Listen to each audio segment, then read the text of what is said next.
제가 시어머니에게 김치 싸대기를 맞았던 그 설날, 저는 이혼을 결심했습니다. 여러분, 제 이야기 좀 들어주시겠어요? 사연 시작 전 구독 버튼 한 번만 꼭 눌러주세요. 일망 김치 싸대기를 맞은 설날. 2024년 2월 10일 설날 아침이었어요. 핸드폰 알람이 새벽 4시 50분에 울렸습니다. 10분 뒤면 5시. 종갓집 며느리의 명절은 그렇게 시작됐죠. 옆을 봤어요. 남편 민준 씨는 코를 골며 자고 있었습니다. 어젯밤 11시에 들어와서는 씻지도 않고 쓰러지듯 잠들었거든요. 저는 조용히 일어나 부엌으로 향했습니다. 종갓댁 안채로 가는 복도는 길고 어두웠어요. 200년 된 한옥이라 곳곳에서 삐걱거리는 소리가 났습니다.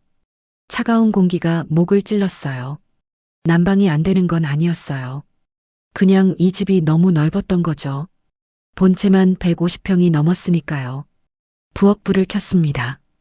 형광등이 깜빡이다 켜졌어요. 앞치마를 두르고 냉장고를 열었죠. 차례상에 올린 재료들이 가득했습니다. 어제 저녁에 시어머님과 함께 장을 봤거든요. 그때 시어머님이 하신 말씀이 귓가에 맴돌았어요. 시어머님의 목소리가 들리는 것 같았습니다. 유나야, 내일 차례상은 내가 혼자 준비하는 거다. 종갓집 며느리 수업이라고 생각해. 음식 23가지, 하나도 빠뜨리면 안 돼. 네, 23가지요. 전, 나물, 김치, 적, 탕, 밥, 떡. 하나하나 정성스럽게 준비해야 했어요. 시어머님께서 아침 7시까지 모든 준비를 끝내라고 하셨으니까요. 저는 도마를 꺼내고 김치를 썰기 시작했습니다. 손이 시렸어요. 찬물에 김치를 헹구니까 손끝이 얼얼했죠. 하얀 김이 입에서 나왔지만 멈출 수 없었어요. 창밖은 아직 칠흑 같았습니다. 도마 위에서 칼질 소리만 규칙적으로 울렸어요. 이게 벌써 3번째 설날이었어요. 첫 번째 설날 때는 몰랐습니다. 시어머님이 저를 부엌에 부르시더니 이것저것 시키셨죠. 그때는 같이 준비하는구나 생각했어요. 두 번째 설날 때 깨달았습니다. 제가 혼자 준비하는 거였어요. 시어머님은 지시만 하시고 어른들은 안방에서 담소를 나누셨죠. 그리고 이번이 3번째. 이제는 익숙해졌어요. 아니, 익숙해져야만 했어요. 칼을 놀리며 생각했습니다. 올해는 제대로 해야지. 작년처럼 또 혼나면 안 돼. 작년 설날에 제가 실수를 했거든요. 북어포를 찢다가 너무 가늘게 찢어버렸어요. 그랬더니 시어머님이 제 앞에서 그걸 쓰레기통에 버리셨습니다. 그리고 종갓댁 어른들 앞에서 말씀하셨죠. 우리 며느리가 아직 손이 서툴러서 말이야. 그날 저는 얼굴이 빨개져서 고개를 들 수 없었어요. 5시 40분. 김치를 다 썰고 나물을 무치기 시작했습니다. 시금치, 도라지, 고사리. 간을 맞추며 맛을 봤어요. 싱거우면 안 되고 짜도 안 됐죠. 시어머님은 간 하나로 음식 실력을 판단하시거든요. 전화위복이라고 했던가요? 아침 6시쯤 되니까 조금씩 익숙해졌어요. 손이 빨라졌고 음식들이 하나씩 완성됐습니다. 23가지 중 18가지를 마쳤어요. 남은 건 5가지. 시간은 충분했죠. 그때였어요. 안채 문이 벌컥 열렸습니다. 시어머님이 들어오셨어요. 검은색 한복 치마가 바닥을 쓸며 다가왔습니다. 머리는 단정하게 틀어 올리셨고 얼굴엔 화장이 되어 있었어요. 새벽 6시인데 벌써 준비를 다 하셨다니. 저는 황급히 고개를 숙이며 인사했죠. 제가 공손하게 말했습니다. 어머님, 안녕히 주무셨어요? 곧 준비 끝납니다. 시어머님이 제 쪽을 보지도 않고 찬장을 열며 말했습니다. 뭐가 끝나? 아직도 이것밖에 안 했어? 제 심장이 철렁 내려앉았어요. 23가지 중 18가지를 완성했는데 이것밖에 안 했다니요. 시어머님이 준비된 음식들을 하나하나 살피기 시작했습니다. 전, 나물, 적. 손가락으로 콕콕 찍으며 확인하셨어요. 저는 숨을 죽이고 지켜봤습니다.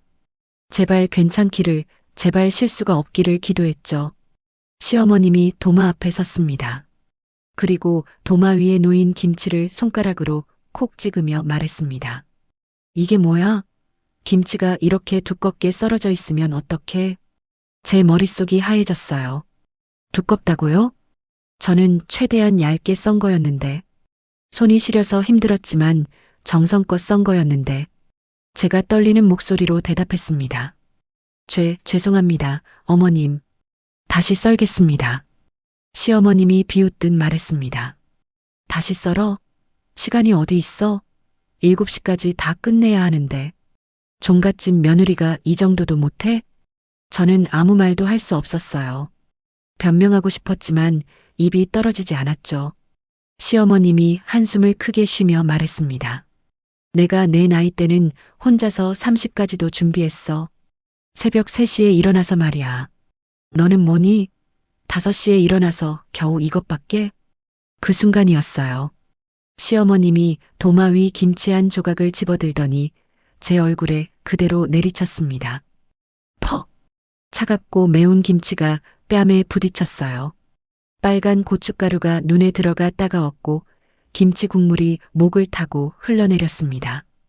양념 냄새가 코를 찔렀어요. 저는 그 자리에 얼어붙었습니다. 시어머님이 냉소적으로 말했습니다. 정신 좀 차려. 종갓집 체면이 뭔지 알아? 오늘 큰댁 어른들 20분이 오신다. 내가 이 모양이면 우리 집안 망신이야. 그리고는 뒤도 돌아보지 않고 나가셨습니다.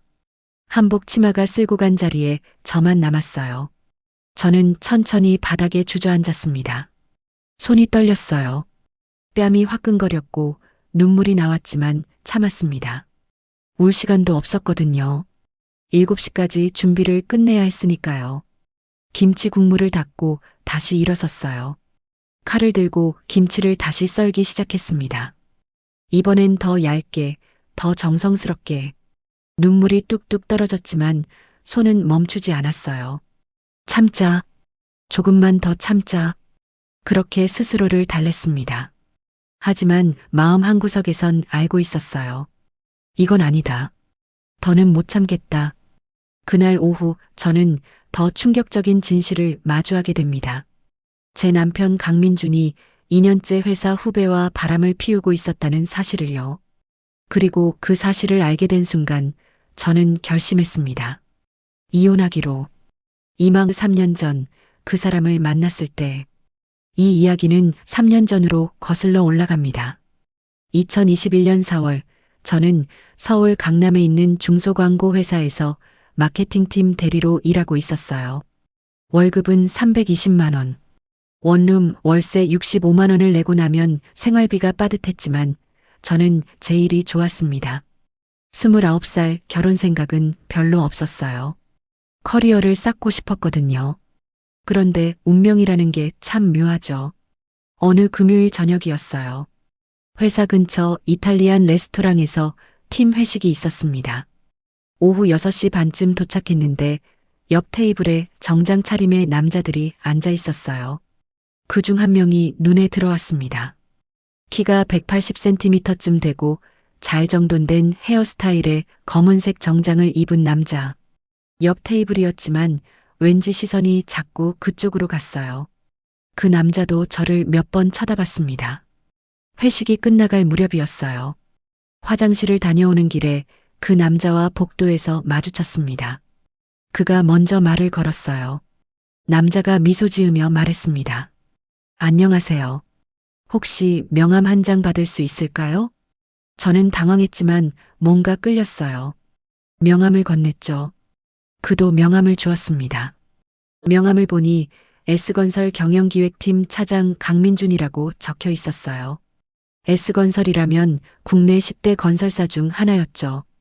제가 조심스럽게 물었습니다. S건설이시군요. 대단하세요. 민준 씨가 겸손하게 말했습니다. 아니에요. 그냥 회사 다니는 거죠. 서윤아님은 광고 회사에 다니시나 봐요? 그렇게 짧은 대화를 나누고 헤어졌습니다. 그런데 신기하게도 그날 밤 민준 씨에게서 문자가 왔어요. 오늘 만나서 반가웠습니다. 혹시 주말에 시간 되시면 커피 한 잔 하실래요? 저는 한참을 고민했어요. 낯선 남자와 만나는 게 조심스러웠거든요. 하지만 뭔가 느낌이 좋았습니다. 다음 날 토요일 오후 2시 강남역 근처 카페에서 만나기로 했죠. 그날을 저는 절대 잊을 수 없어요. 민준 씨는 캐주얼한 옷을 입고 나왔는데 정장 입었을 때보다 더 멋있었어요. 우리는 커피를 마시며 이야기를 나눴습니다. 2시간이 금방 지나갔어요. 민준 씨가 부드럽게 말했습니다. 유나 씨, 이야기 나누니까 정말 재밌네요. 다음 주에도 만날 수 있을까요? 제가 웃으며 대답했습니다. 좋아요. 저도 오늘 즐거웠어요. 그렇게 우리는 일주일에 2~3번씩 만났습니다. 한 달이 지나고 2달이 지나고 2021년 7월 민준 씨가 정식으로 고백했어요. 여의도 한강공원이었습니다. 저녁 8시쯤 해가 지고 있었어요. 민준 씨가 제 손을 잡으며 말했습니다. 유나 씨, 나랑 사귀어 주시겠어요? 제가 유나 씨를 정말 좋아합니다. 제 심장이 두근거렸어요. 저도 민준 씨가 좋았거든요. 제가 수줍게 대답했습니다. 네, 좋아요. 그날부터 우리는 정식으로 연인이 되었습니다. 처음 6개월은 정말 행복했어요. 민준 씨는 다정하고 배려심 많은 남자친구였습니다. 바쁜 와중에도 제 생일을 챙겨줬고 힘들 때 옆에 있어줬어요. 2021년 12월 크리스마스 이브였습니다. 민준 씨가 저를 강남의 한 고급 레스토랑으로 데려갔어요. 촛불이 켜진 테이블, 와인, 스테이크, 모든 게 완벽했습니다. 식사를 마칠 무렵 민준 씨가 진지하게 말했습니다. 유나야, 우리 부모님께 인사드리러 가자. 나 진지하게 생각하고 있어. 저는 놀랐어요. 아직 사귄 지 5개월밖에 안 됐는데 벌써 부모님 인사라니. 하지만 기뻤습니다. 민준 씨가 저를 그만큼 진지하게 생각한다는 뜻이었으니까요. 제가 설레며 물었습니다. 정말요? 부모님이 저를 좋아하실까요? 민준 씨가 웃으며 말했습니다. 당연하지. 유나가 얼마나 착하고 예쁜데. 우리 어머니도 유나 보면 좋아하실 거야. 그렇게 2022년 1월 설 연휴 전이었어요. 저는 민준 씨와 함께 경기도 용인에 있는 종갓댁을 처음 방문했습니다. 차를 타고 2시간을 달렸어요. 도착한 곳은 넓은 대지에 지어진 거대한 한옥이었습니다.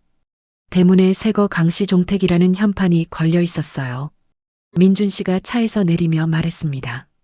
우리 집안이 좀 전통을 중시해서 긴장하지 말고 편하게 있어. 하지만 편할 수가 없었죠. 대문을 열고 들어가니 넓은 마당과 안채, 사랑채, 행랑채가 보였습니다. 규모가 어마어마했어요. 시어머님, 아니, 그때는 아직 민준 씨 어머니셨죠. 이옥순 여사님이 안채에서 나오셨습니다. 회색 한복을 입으셨고 표정은 무척 엄숙했어요. 민준 씨가 공손하게 인사했습니다. 어머니, 제 여자친구 서윤아입니다. 저도 깊게 고개를 숙이며 인사했습니다. 안녕하세요, 서윤아입니다. 뵙게 되어 영광입니다. 이옥순 여사님이 저를 위아래로 훑어보며 말했습니다. 그래, 들어와요. 민준이가 데려온다고 해서 기다렸어요. 목소리는 차가웠지만 그래도 웃으며 맞아주셨어요. 안채로 들어갔습니다. 거실은 30평은 넉넉히 되어 보였어요. 한쪽 벽에는 족자가 걸려 있었고 다른 쪽에는 조상님들 사진이 놓여 있었습니다. 이옥순 여사님이 소파를 가리키며 말했습니다. 앉아요. 차 가져올게. 저는 조심스럽게 소파 끝에 앉았어요. 민준 씨가 제 손을 살짝 잡으며 미소 지었습니다. 괜찮아라는 눈빛이었어요. 잠시 후 이옥순 여사님이 차를 가져오셨습니다. 전통 찻잔에 녹차가 담겨 있었어요. 이옥순 여사님이 제게 물었습니다. 유나 씨는 어디 사세요? 제가 공손하게 대답했습니다. 서울 마포구에서 원룸에 혼자 살고 있습니다. 이옥순 여사님이 고개를 끄덕이며 말했습니다. 그래요. 부모님은 뭐 하시고? 제가 조심스럽게 대답했습니다. 아버지는 10년 전에 돌아가셨고 어머니는 부산에서 작은 분식집을 하십니다.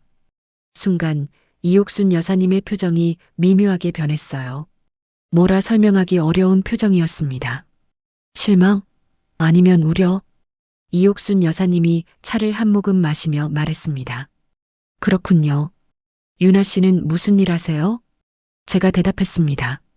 광고회사에서 마케팅 일을 하고 있습니다. 이옥순 여사님이 또 고개를 끄덕였어요. 대학은 어디 나왔어요? 제가 대답했습니다. 서울의 한 사립대학교 경영학과를 나왔습니다. 이옥순 여사님은 더 이상 질문하지 않았어요. 대신 민준 씨를 보며 말했습니다. 민준아, 잠깐 부엌으로 와봐.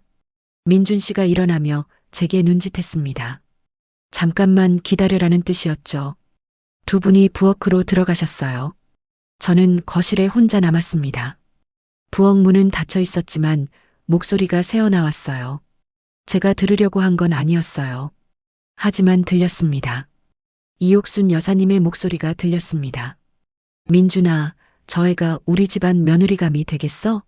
집안도 변변찮고 아버지도 없고. 민준 씨가 다급하게 말했습니다. 어머니, 그런 말씀 마세요. 유나는 착하고 좋은 사람이에요. 이옥순 여사님이 한숨 쉬며 말했습니다.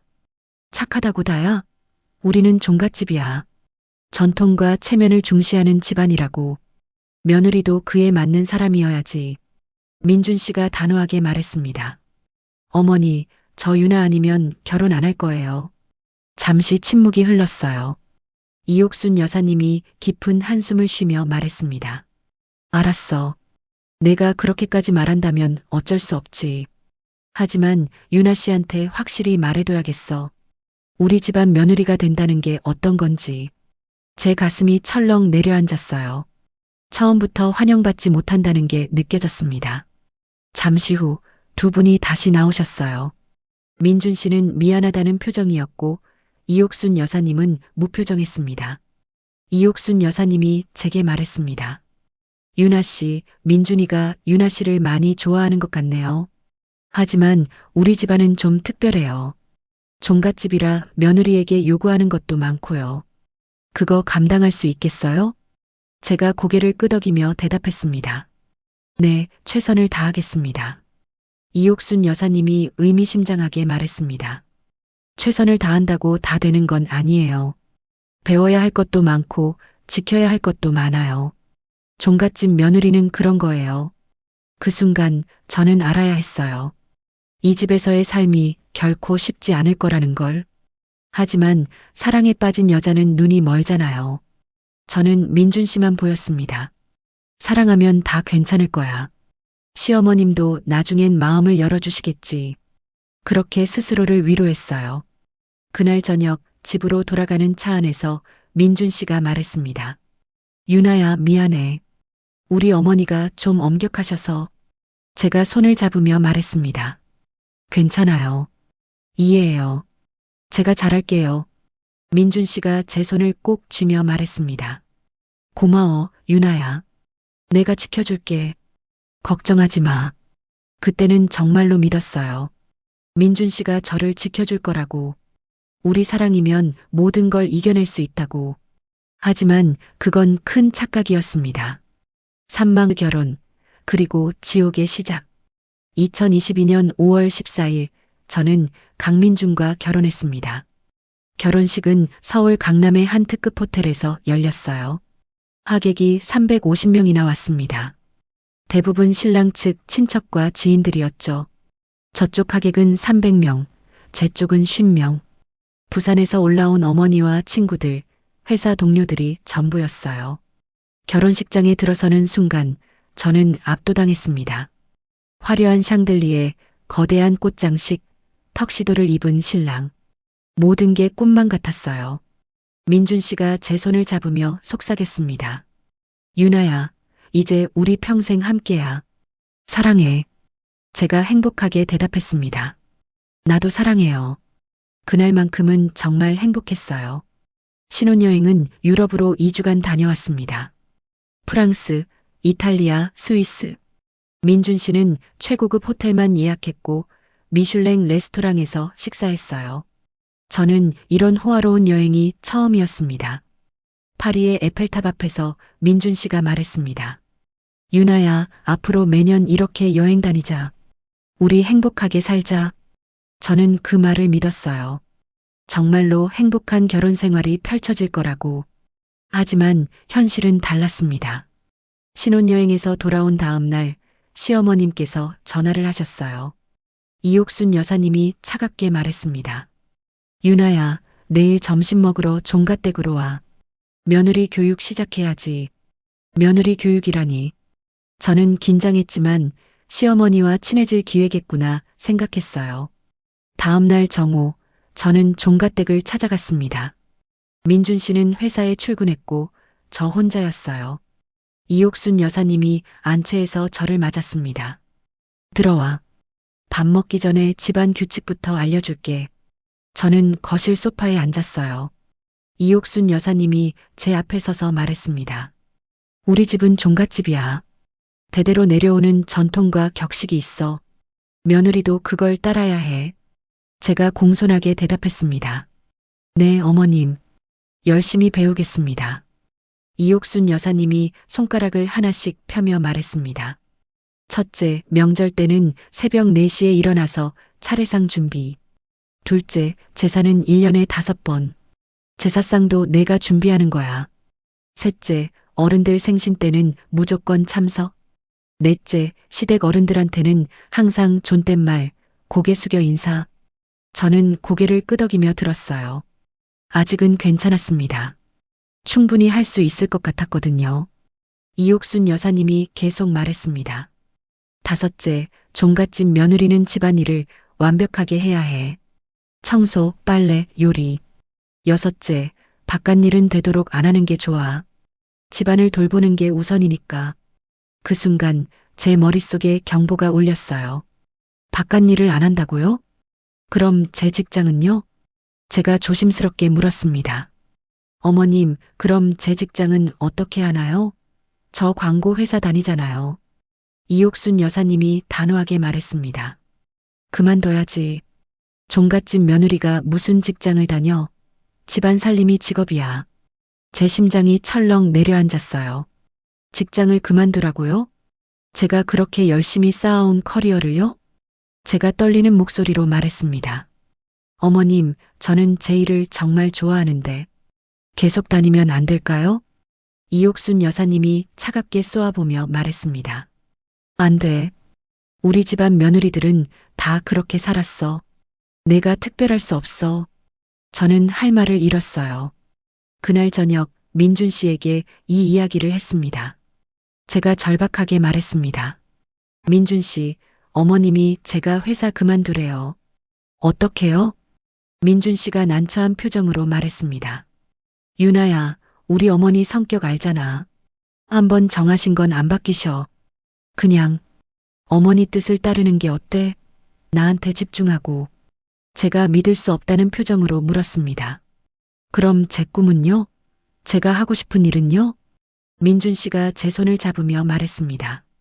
미안해, 유나야. 하지만 우리 집안이 원래 그래. 조금만 참아줘. 나중에 기회 되면 다시 일하면 되잖아. 나중이라니. 나중은 언제인데요?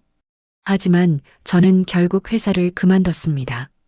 2022년 6월 말 결혼한 지 한 달 반 만이었어요. 그렇게 저는 전업주부가 되었습니다. 처음 2달은 그럭저럭 견딜만 했어요. 집안일을 하고 요리를 배우고 시댁을 자주 방문했습니다. 하지만 2022년 9월 추석이 다가왔어요. 제 첫 번째 명절이었죠. 추석 3일 전부터 시어머님이 저를 종갓댁으로 불렀습니다. 이옥순 여사님이 부엌을 가리키며 말했습니다. 유나야, 이번 추석에는 어른들 25명이 오셔. 음식 준비 내가 다 해야 돼. 25명이요?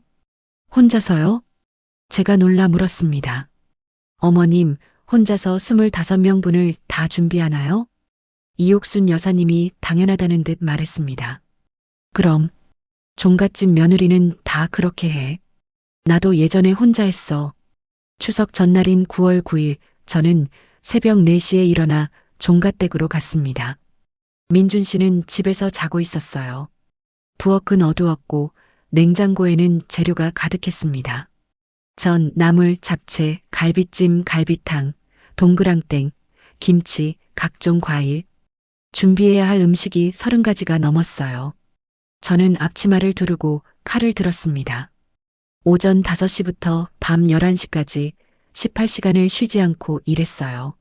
손이 부르텄고 다리는 퉁퉁 부었습니다. 허리는 끊어질 것 같았고 눈은 충혈됐죠. 그런데 시어머님은 한 번도 도와주지 않으셨어요. 가끔 부엌에 들어오셔서 체크만 하셨습니다. 이옥순 여사님이 갈비찜을 보며 말했습니다. 이건 간이 좀 약한데? 다시 해. 제가 지친 목소리로 대답했습니다. 네, 어머님. 전을 부치다 손을 대었어요. 물집이 생겼지만 쉴 수 없었습니다. 계속 일해야 했으니까요. 밤 11시 겨우 모든 준비를 마쳤습니다. 저는 부엌 바닥에 주저앉았어요. 너무 피곤해서 눈물도 안 났어요. 시어머님이 부엌에 들어오셨습니다. 수고했어. 내일 차례 지내고 손님들 오시면 또 바빠질 거야. 일찍 자. 그게 다였어요. 수고했다는 말 한마디. 저는 그날 밤 민준 씨네 집 사랑채에서 잤습니다. 몸이 너무 아파서 씻지도 못했어요. 그냥 쓰러지듯 잠들었죠. 다음 날 추석 당일 새벽 5시에 일어나 차례상을 준비했습니다. 오전 8시부터 친척 어른들이 오기 시작했어요. 저는 하루 종일 부엌과 안채를 오갔습니다. 음식 나르고 설거지하고 또 음식 나르고 어른들은 거실에 앉아서 담소를 나누셨어요. 저만 혼자 뛰어다녔죠. 오후 2시쯤 큰아버지께서 말씀하셨습니다. 옥순이 며느리 참 부지런하네. 종갓집 며느리감이야. 다른 어른들도 고개를 끄덕였어요. 맞아. 요즘 애들 중에 저렇게 일하는 애 드물어. 저는 겉으로는 웃으며 인사했지만 속으로는 울고 싶었어요. 칭찬이 아니라 동정 같아. 나를 일꾼처럼 보는 거 아냐? 오후 5시 손님들이 하나둘 떠나기 시작했습니다. 저는 설거지를 하고 있었어요. 싱크대 앞에서 접시를 닦는데 눈물이 주르륵 흘렀습니다. 민준 씨가 부엌에 들어왔어요. 유나야, 괜찮아? 고생 많았어. 제가 눈물을 닦으며 말했습니다. 민준 씨, 너무 힘들어요. 저 혼자 30가지 음식을 만들고 25명 식사 준비하고. 이게 맞아요? 민준 씨가 난처하게 말했습니다. 유나야, 우리 집안이 원래 그래. 다른 며느리들도 다 그렇게 했어. 조금만 참아줘. 또 참으라는 말이었어요. 제가 목이 메어 말했습니다. 언제까지 참아요? 매년 명절마다 이렇게 해야 돼요? 민준 씨가 제 어깨를 토닥이며 말했습니다. 익숙해지면 나아질 거야. 처음이라 그래. 하지만 나아지지 않았어요. 오히려 점점 더 심해졌습니다. 그 후로 시어머님은 저를 더 자주 부르기 시작했어요. 일주일에 3번씩 종갓댁에 가서 청소를 해야 했습니다. 150평 한옥을 혼자서 청소하는 건 정말 고된 일이었어요. 어느 날 2022년 11월이었어요. 시어머님이 저를 부르셨습니다. 이옥순 여사님이 안채를 둘러보며 말했습니다. 유나야, 이 집 구석구석 먼지 하나 없이 청소해. 다음 주에 큰댁 어른들 오시거든. 저는 청소를 시작했어요.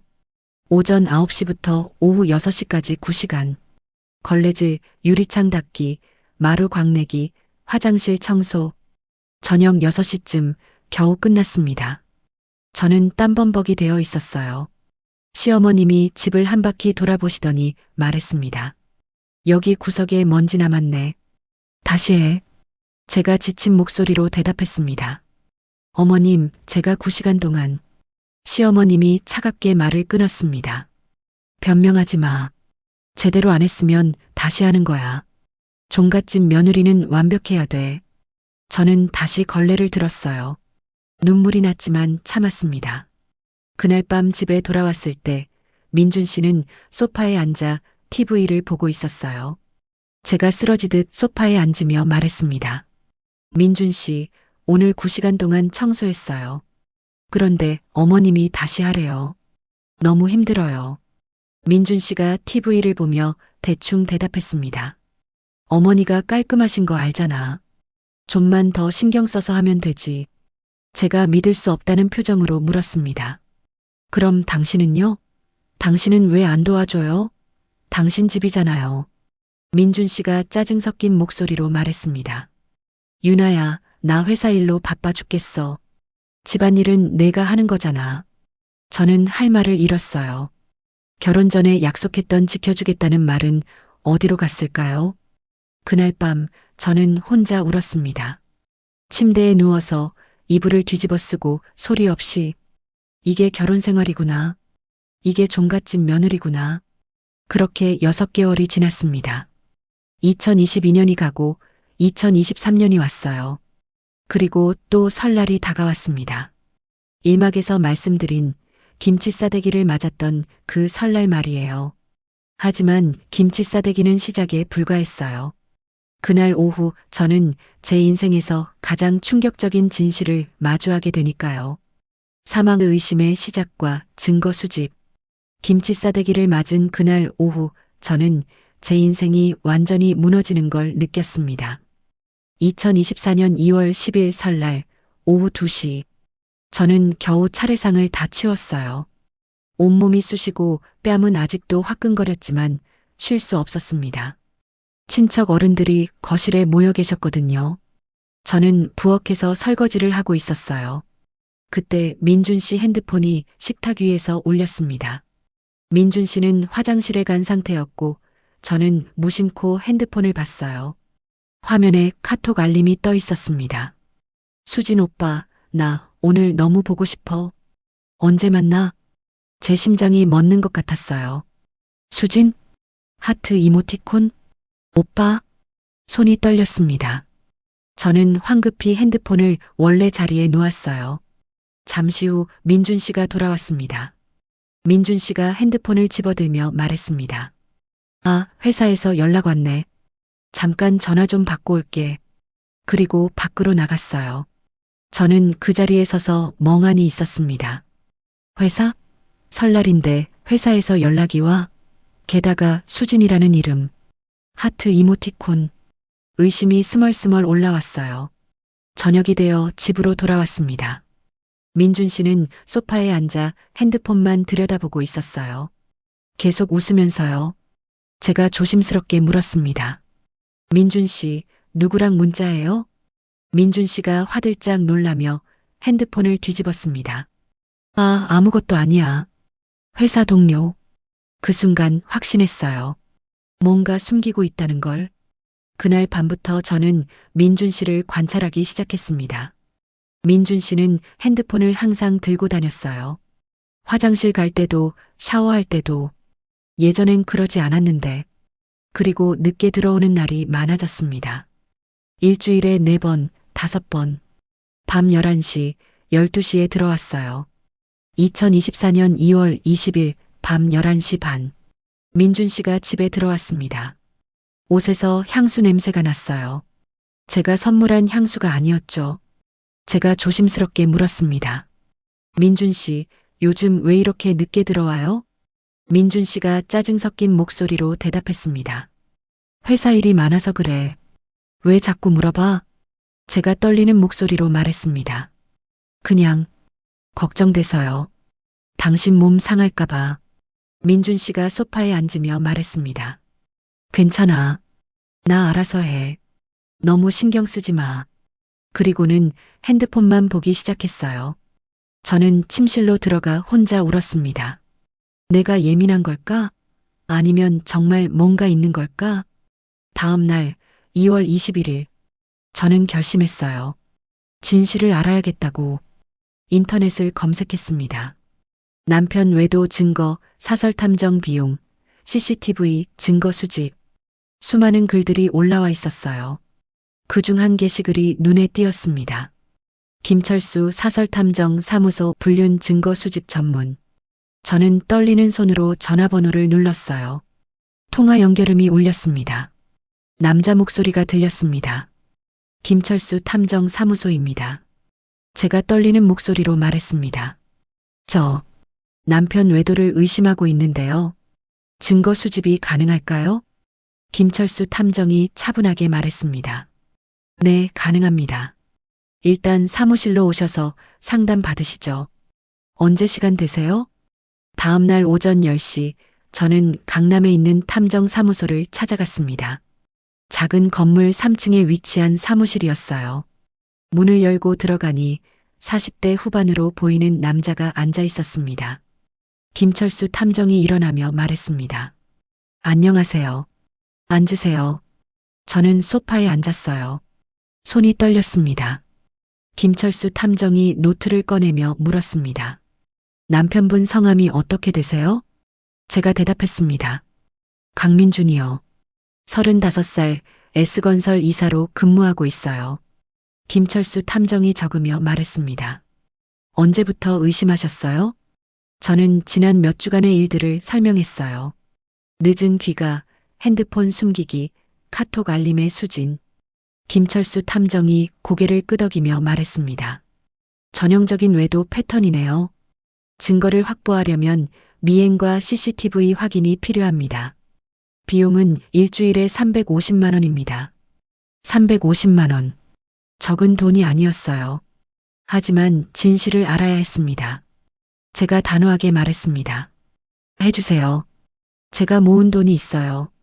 결혼 전 제가 모았던 비상금이 1천만 원 정도 있었거든요. 김철수 탐정이 계약서를 건네며 말했습니다. 알겠습니다.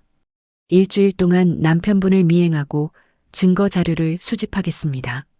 사진, 영상, 위치 추적 등 모든 걸 기록할게요. 2024년 2월 26일 미행이 시작됐습니다. 탐정님은 매일 저녁 민준 씨의 회사 앞에서 대기했어요. 그리고 저에게 실시간으로 보고했습니다. 첫째 날 2월 26일 월요일 오후 6시 반 민준 씨가 회사에서 나왔어요. 하지만 집으로 오지 않았습니다. 강남역 근처 이탈리안 레스토랑으로 갔어요. 김철수 탐정이 문자를 보냈습니다. 남편분이 여성과 함께 식사 중. 사진 촬영 완료. 제 손이 떨렸어요. 사진을 확인했습니다. 레스토랑 창가에 앉은 민준 씨와 젊은 여자. 둘이 마주보며 웃고 있었어요. 여자는 20대 후반으로 보였고 예쁘게 화장을 하고 있었습니다. 제 가슴이 무너지는 것 같았어요. 둘째 날 2월 27일 화요일 오후 7시 민준 씨가 회사에서 나와 차를 탔어요. 강남의 한 고급 호텔로 향했습니다. 김철수 탐정이 전화를 걸어왔습니다. 사모님, 남편분이 지금 호텔에 들어갔습니다. 같은 여성과 함께요. 제가 숨이 막혀 물었습니다. 호텔이요? 어느 호텔이요?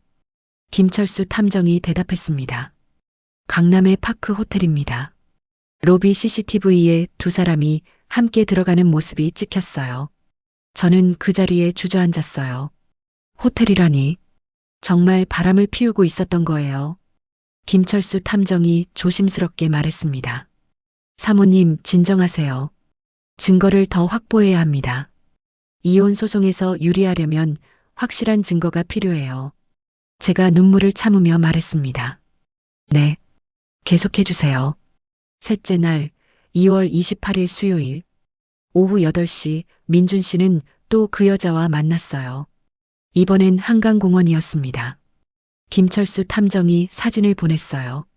두 사람이 벤치에 앉아 있었습니다.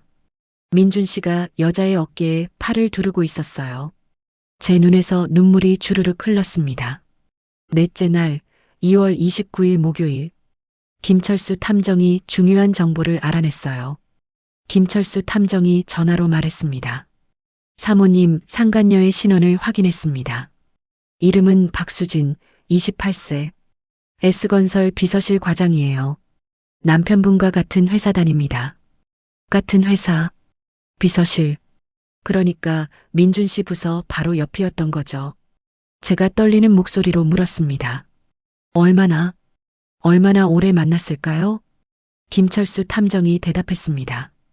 회사 동료들 탐문 결과 2년 정도 된 것 같습니다. 2022년부터요. 2022년. 우리가 결혼한 해였어요. 결혼하고 몇 달 안 돼서 바람을 피우기 시작한 거였죠. 제 온몸이 떨렸습니다. 분노, 배신감, 슬픔이 한꺼번에 밀려왔어요. 다섯째 날 3월 1일 금요일, 김철수 탐정이 결정적인 증거를 확보했습니다. 호텔 CCTV 영상, 민준 씨와 박수진이 손을 잡고 호텔 엘리베이터에 타는 모습, 1207호실로 들어가는 모습, 3시간 후 나오는 모습, 그리고 민준 씨 차량의 블랙박스 영상, 차 안에서 두 사람이 키스하는 모습, 김철수 탐정이 저에게 USB를 건네며 말했습니다. 증거는 확실합니다. 사진 127장, 영상 18개, 통화 녹음 5건, 카톡 캡처 43장. 이 정도면 이혼 소송에서 100% 이길 수 있어요. 저는 USB를 받아들었어요. 손이 떨렸습니다. 제가 목이 메어 물었습니다. 이제 어떻게 해야 하나요? 김철수 탐정이 조언했습니다. 변호사를 선임하세요. 그리고 적절한 타이밍에 남편에게 증거를 제시하는 겁니다. 이혼과 위자료를 청구하세요. 저는 고개를 끄덕였어요. 그날 저녁 집에 돌아왔습니다. 민준 씨는 아직 안 들어왔어요. 분명 박수진과 함께 있겠죠. 저는 USB를 노트북에 꽂았습니다. 파일들을 하나하나 열어봤어요. 사진 속 민준 씨는 행복해 보였어요. 저와 함께 있을 때보다 훨씬 더 밝게 웃고 있었습니다. 박수진을 바라보는 눈빛은 사랑이었어요. 제 가슴이 찢어지는 것 같았어요. 밤 11시 민준 씨가 집에 들어왔습니다. 향수 냄새를 풍기며 민준 씨가 무심하게 말했습니다. 유나야, 나 피곤해. 먼저 잘게. 제가 차갑게 대답했습니다. 네, 주무세요. 민준 씨는 제 표정을 살피지도 않고 침실로 들어갔어요. 저는 거실 소파에 앉아 생각했습니다. 언제 말할까? 어떻게 말할까? 그리고 결심했어요. 다음 설날, 일막에서 말씀드린 바로 그 설날에 모든 걸 폭로하기로, 시댁 어른들 앞에서, 시어머님 앞에서, 그리고 민준 씨 앞에서. 2024년 3월 5일 저는 변호사 사무소를 찾아갔습니다. 최 변호사님은 40대 중반의 여성이었어요. 가사 전문 변호사로 유명한 분이었죠. 최 변호사님이 증거들을 검토하며 말했습니다. 증거가 아주 확실하네요. 이 정도면 위자료 5억은 충분히 받을 수 있습니다. 5억? 큰 돈이었어요. 제가 떨리는 목소리로 물었습니다. 정말 이길 수 있을까요? 최 변호사님이 단호하게 대답했습니다. 100% 이깁니다. 증거가 이렇게 많은 경우는 드물어요. 호텔 CCTV, 차량 블랙박스, 카톡 내용, 사진까지. 남편 측에서 변명할 여지가 없어요. 저는 안도의 한숨을 쉬었어요. 최 변호사님이 계속 말했습니다. 그리고 시어머님의 며느리 학대 건도 추가할 수 있어요. 김치 싸대기는 명백한 폭행이니까요. 정신적 피해에 대한 위자료도 청구 가능합니다. 제가 고개를 끄덕였어요. 최 변호사님이 조언했습니다. 준비 잘하세요. 이혼 소송은 전쟁입니다. 하지만 우리가 이길 겁니다. 그날부터 저는 준비했어요. 모든 증거를 정리하고 진술서를 작성하고 증인을 섭외했습니다. 그리고 기다렸어요. 폭탄을 터뜨릴 날을. 2024년 3월부터 2025년 1월까지 거의 1년을 참으며 준비했습니다. 그 기간 동안 민준 씨는 계속 박수진을 만났어요. 일주일에 4번, 5번. 저는 모른 척했습니다. 증거를 더 쌓기 위해서요. 시어머님의 학대도 계속됐어요. 명절마다 23가지 음식 준비. 일주일에 3번씩 150평 한옥 청소. 김치 싸대기는 그 후로도 2번 더 있었습니다. 저는 모든 걸 기록했어요. 일기, 사진, 녹음. 모두 증거로 쓰기 위해서였죠. 그리고 드디어 2025년 1월이 왔습니다. 설날이 다가왔어요. 저는 준비를 마쳤습니다. USB에 담긴 증거들, 변호사님이 작성한 이혼 소송장, 그리고 용기. 이제 폭탄을 터뜨릴 시간이었어요. 오망 폭탄 선언, 그리고 법정에서의 승리. 2025년 2월 10일. 다시 설날이 돌아왔습니다. 일막에서 말씀드린 그 김치 싸대기의 날이에요. 하지만 이번엔 달랐습니다. 저는 준비가 되어 있었으니까요. 김치 싸대기를 맞고 부엌에서 혼자 울고 다시 일어났던 그 오후. 차례를 지내고 친척 어른들이 모두 거실에 모였습니다. 총 20명. 큰아버지, 작은아버지, 고모, 이모, 그리고 종갓댁 어른들. 민준 씨도 있었고 시어머님도 상석에 앉아 계셨어요. 오후 3시 제가 거실로 들어갔습니다. 손에는 태블릿 PC를 들고 있었어요. 어른들이 저를 봤습니다. 큰아버지가 웃으며 말했습니다. 유나 며느리, 음식 준비 수고했네. 다 맛있었어. 저는 고개를 숙여 인사했어요. 감사합니다, 큰아버님. 그리고 숨을 깊이 들이마셨습니다. 이제 시작이었어요. 제가 차분하게 말했습니다. 어른들께 말씀드릴 게 있습니다. 시어머님이 의아하게 물었습니다. 무슨 말? 제가 태블릿 PC를 들어 올리며 말했습니다. 민준 씨가 2년째 회사 후배 박수진 씨와 바람을 피우고 있습니다. 여기 증거가 있어요. 순간 거실이 조용해졌습니다. 모든 어른들이 저를 쳐다봤어요.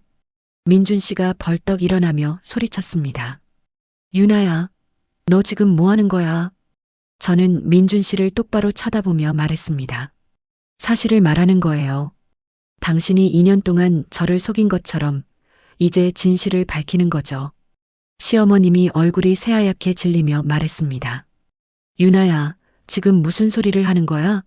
설날에 이게 무슨... 제가 시어머님을 향해 단호하게 말했습니다. 어머님, 들어보세요. 2022년부터 민준 씨는 회사 비서실 박수진과 불륜 관계를 유지했습니다. 증거를 보여드릴게요. 저는 태블릿 PC를 켰어요. 첫 번째 사진이 화면에 떴습니다. 레스토랑에서 마주보며 웃는 민준 씨와 박수진. 어른들이 숨을 죽였습니다. 다음 사진. 호텔 로비 CCTV. 손을 잡고 들어가는 두 사람. 다음 영상. 차 안에서 키스하는 장면. 큰아버지가 충격받은 목소리로 말했습니다. 이게 정말이야? 제가 고개를 끄덕이며 대답했습니다. 네, 큰아버님.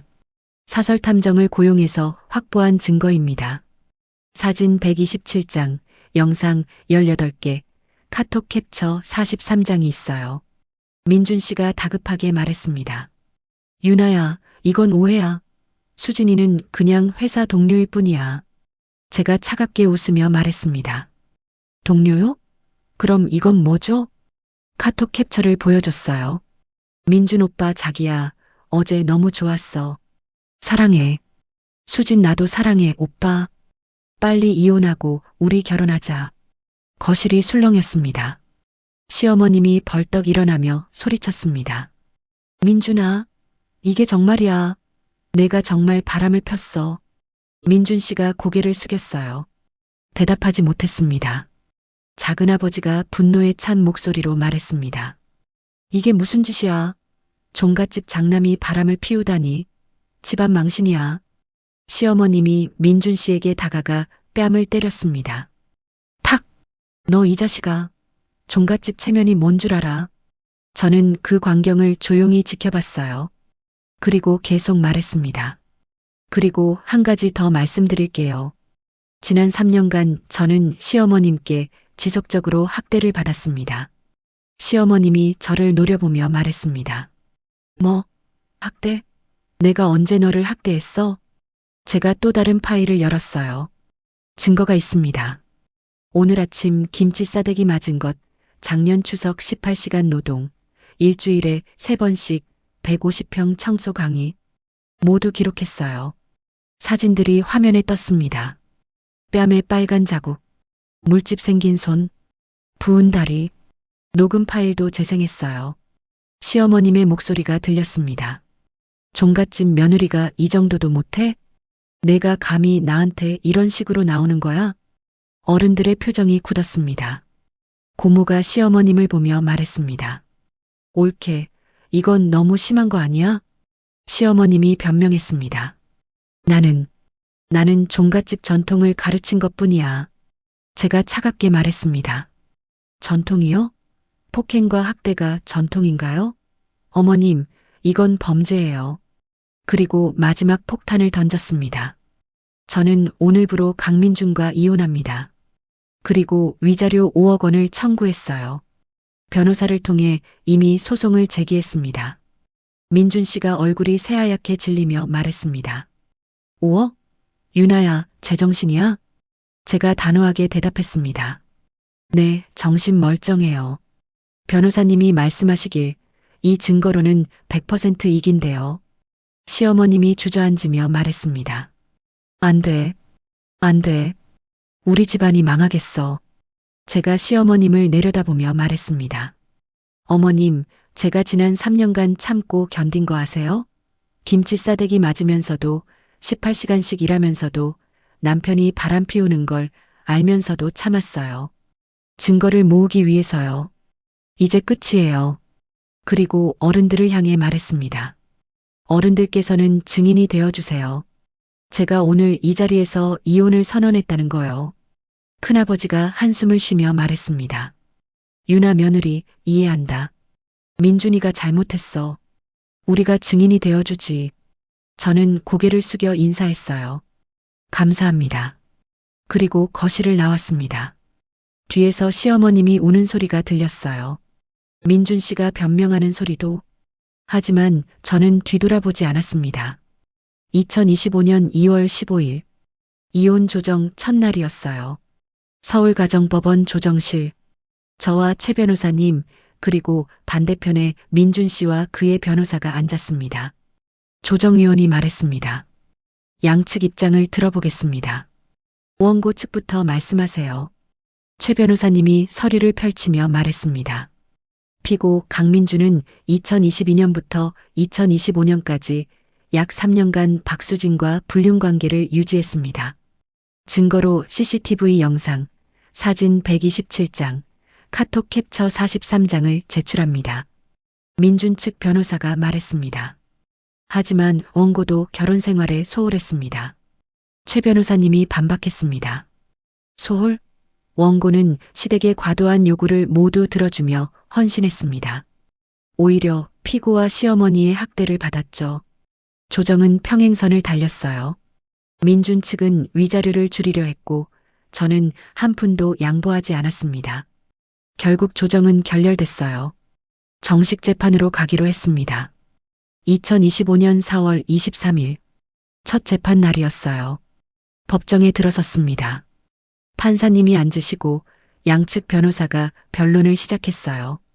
최 변호사님이 증거를 제시했습니다. 판사님, 이 CCTV 영상을 봐주십시오. 피고와 박수진이 호텔에 함께 들어가는 모습입니다. 총 47회 호텔을 방문했습니다. 화면에 영상이 재생됐어요. 손을 잡고 들어가는 민준 씨와 박수진. 판사님이 영상을 지켜보셨어요. 민준 측 변호사가 변론했습니다. 하지만 이것만으로는 불륜이라고 단정할 수 없습니다. 최 변호사님이 다음 증거를 제시했습니다. 그렇다면 이건 어떻습니까? 차량 블랙박스 영상입니다. 두 사람이 차 안에서 키스하는 장면이 담겨 있습니다. 영상이 재생됐어요. 법정 안이 조용해졌습니다. 판사님이 민준 씨를 보며 물었습니다. 피고, 이 영상 속 인물이 피고 본인입니까? 민준 씨가 고개를 숙이며 대답했습니다. 네, 맞습니다. 판사님이 다시 물었습니다. 박수진과의 관계를 인정하십니까? 민준 씨가 작은 목소리로 대답했습니다. 네, 인정합니다. 법정이 술렁였어요. 최 변호사님이 추가 증거를 제시했습니다. 그리고 시어머니 이옥순의 학대건도 있습니다. 원고는 3년간 지속적으로 폭행과 학대를 받았습니다. 사진들이 제시됐어요. 김치 싸대기 맞은 뺨, 18시간 노동 후 부은 손과 다리, 녹음 파일. 판사님이 심각한 표정으로 들으셨어요. 재판은 2달간 계속됐습니다. 총 5번의 공판. 그리고 2025년 6월 18일 최종 판결이 내려졌습니다. 판사님이 판결문을 읽으셨어요. 피고 강민준의 불륜 사실이 명백히 인정됩니다. 또한 시어머니 이옥순의 학대 행위도 증거로 확인되었습니다. 따라서 본 법원은 다음과 같이 판결합니다. 첫째, 원고와 피고의 이혼을 인용합니다. 둘째, 피고는 원고에게 위자료 5억 원을 지급하라. 셋째, 재산 분할은 원고 60%, 피고 40%로 합니다. 제 눈에서 눈물이 흘렀어요. 이겼어요. 드디어 이긴 거예요. 최 변호사님이 제 손을 잡으며 말했습니다. 축하합니다, 윤아 씨. 승소했어요. 저는 고개를 끄덕였어요. 반대편을 봤습니다. 민준 씨는 고개를 떨구고 있었고 시어머님은 충격받은 표정이었어요. 저는 자리에서 일어나 법정을 나왔습니다. 복도에서 민준 씨가 저를 불렀어요.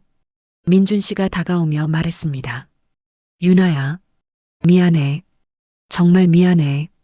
저는 민준 씨를 똑바로 쳐다봤어요. 그리고 차갑게 말했습니다. 미안하다고 다 되는 거 아니에요. 당신은 3년 동안 저를 속였어요. 저를 무시했고 학대를 방치했죠. 이제 끝이에요. 민준 씨가 눈물을 흘리며 말했습니다. 제발 한 번만 더 기회를 줘. 저는 고개를 저었어요. 안 돼요. 저는 이제 새로운 인생을 살 거예요. 당신 없이. 그리고 돌아서서 걸어갔습니다. 뒤에서 민준 씨가 무릎 꿇는 소리가 들렸어요. 하지만 뒤돌아보지 않았습니다. 2025년 7월 위자료 5억 원이 제 통장에 입금됐어요. 재산 분할금 2억 원도 함께 총 7억 원. 저는 그 돈으로 새로운 시작을 준비했습니다. 그리고 박수진에 대해서도 법적 조치를 취했어요. 상간녀 위자료 청구 소송 2억 원을 청구했고 1억 5천만 원을 받아냈습니다. 박수진은 회사에서 해고됐어요. 불륜 사실이 알려지면서 사회적으로 매장당했죠. 민준 씨도 회사에서 징계를 받았습니다. 이사직에서 해임되고 평직원으로 강등됐어요. 시어머님은 종가 어른들에게 비난받았습니다. 며느리를 학대했다는 사실이 알려지면서 명예가 추락했죠. 종가 모임에서도 배척당했어요. 저는 모든 걸 지켜봤어요. 그리고 생각했습니다. 이게 정의구나. 이게 인과응보구나. 육망 3년 후 나의 봄날 3년이 흘렀습니다. 2028년 4월 봄이었어요. 서울 마포구 연남동에 제가 운영하는 작은 카페가 있습니다. 윤아의 봄날이라는 이름이에요. 오전 10시 저는 카페 문을 열고 하루를 시작했어요. 따뜻한 봄바람이 불어왔고 창밖으로 벚꽃이 흩날렸습니다. 커피 머신에서 에스프레소를 내리는 소리가 들렸죠. 평화로웠어요. 손님이 들어왔습니다. 단골 손님 지영 씨였어요. 지영 씨가 웃으며 말했습니다. 사장님, 오늘도 카페라테 한 잔 주세요. 제가 밝게 대답했습니다. 네, 금방 만들어 드릴게요. 우유를 스팀하고 에스프레소를 섞었어요. 라테아트로 하트를 그려 넣었습니다. 지영 씨가 커피를 받으며 말했어요. 사장님은 정말 행복해 보여요. 항상 웃고 계시잖아요. 저는 미소 지으며 대답했습니다. 네, 요즘 정말 행복해요. 정말이었어요. 3년 전만 해도 상상할 수 없었던 행복이었죠. 이혼 후 받은 7억 원으로 저는 이 카페를 열었어요. 부산에 계신 어머니께 2억 원을 드렸고 나머지로 카페를 인테리어했습니다. 30평 정도 되는 아담한 공간이었지만 제 꿈이었어요. 매일 아침 6시에 일어나 카페로 출근합니다. 원두를 로스팅하고 빵을 굽고 손님들을 맞이해요. 힘들지만 행복합니다. 제가 하고 싶은 일을 하고 있으니까요. 오후 3시쯤 단골 할머니 한 분이 오셨어요. 할머니가 제 손을 잡으며 말했습니다. 윤아 씨, 요즘 얼굴이 왜 이렇게 밝아요? 좋은 일 있어요? 제가 웃으며 대답했습니다. 그냥 제가 하고 싶은 일을 하니까 행복해요. 할머니가 고개를 끄덕이며 말했습니다. 그거야말로 제일 중요한 거지. 돈이 많아도 불행하면 소용없잖아. 맞는 말씀이었어요. 저녁 6시 카페 문을 닫았습니다. 하루 매출을 정산하고 청소를 했어요. 오늘 매출은 68만 원.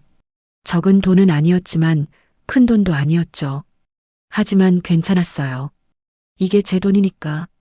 제가 일해서 번 돈이니까. 집으로 돌아가는 길에 한강공원에 들렀습니다. 벤치에 앉아 석양을 바라봤어요. 노을이 아름다웠습니다. 그리고 지난 3년을 돌아봤어요. 강민주는 어떻게 됐을까요? 제가 마지막으로 들은 소식은 1년 전이었어요. 회사에서 결국 해고됐다고 하더군요. 불륜 사실이 계속 문제가 돼서요. 재산 분할로 돈도 많이 잃었고 위자료 5억 원도 갚아야 했죠. 지금은 작은 회사에 다니며 근근히 살아간다고 들었어요. 박수진은 어떻게 됐을까요? 상간녀로 낙인 찍혀 취업이 안 됐다고 해요. SNS에서 신상이 털리면서 사회적으로 매장당했죠. 민준 씨와도 결국 헤어졌다고 들었습니다.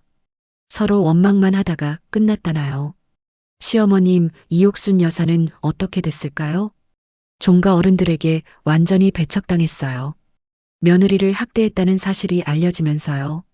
명절 모임에도 초대받지 못한다고 하더군요. 종가 때 큰 집에 혼자 살고 계신다고 들었어요. 외롭게. 저는 그들을 용서하지 않았어요. 용서할 생각도 없었습니다. 그들은 제게 3년간 지옥을 선물했으니까요. 하지만 복수하지도 않았어요. 이미 그들은 스스로 무너졌으니까요. 인과응보였죠. 저는 그저 제 삶을 살 뿐이었어요. 행복하게. 핸드폰이 울렸습니다. 부산에 계신 어머니였어요. 어머니가 따뜻한 목소리로 말했습니다. 유나야, 잘 지내니? 제가 웃으며 대답했습니다. 네, 엄마. 저 잘 지내요. 카페도 잘 되고 있어요. 어머니가 안도하며 말했습니다. 다행이다. 엄마는 내가 행복하면 그걸로 됐어. 제가 눈시울이 붉어지며 말했습니다. 엄마, 사랑해요. 곧 부산 갈게요. 어머니가 말했습니다. 그래, 기다릴게. 조심히 와. 전화를 끊고 하늘을 올려다봤어요. 별이 떠오르고 있었습니다. 저는 혼잣말로 중얼거렸어요. 나 잘하고 있는 거 맞지? 바람이 불었어요. 마치 대답하는 것 같았습니다. 그래, 잘하고 있어. 집으로 돌아왔습니다. 작은 원룸이지만 제가 꾸민 공간이에요. 깨끗하고 따뜻했습니다. 샤워를 하고 침대에 누웠어요. 창밖으로 달이 보였습니다. 그리고 생각했어요. 여러분, 제 이야기를 끝까지 들어주셔서 감사합니다. 저는 3년 전 지옥 같은 결혼 생활에서 탈출했어요. 김치 싸대기를 맞고 남편의 외도를 알게 되고 이혼을 결심했죠. 쉽지 않았어요. 증거를 모으는 1년, 법정에서 싸우는 4개월. 모든 순간이 힘들었습니다. 하지만 저는 포기하지 않았어요. 제 권리를 위해 싸웠고 결국 이겼습니다. 그리고 지금 저는 행복합니다. 여러분께 말씀드리고 싶어요. 참지 마세요. 부당한 대우를 받고 있다면 싸우세요. 증거를 모으고 변호사를 선임하고 당당히 맞서세요.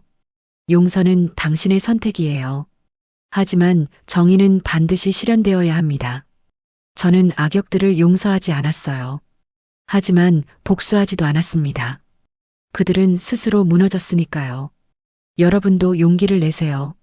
새로운 삶은 생각보다 아름답습니다. 오늘의 이야기가 마음에 남으셨다면 구독 버튼 꼭 한 번만 눌러주세요.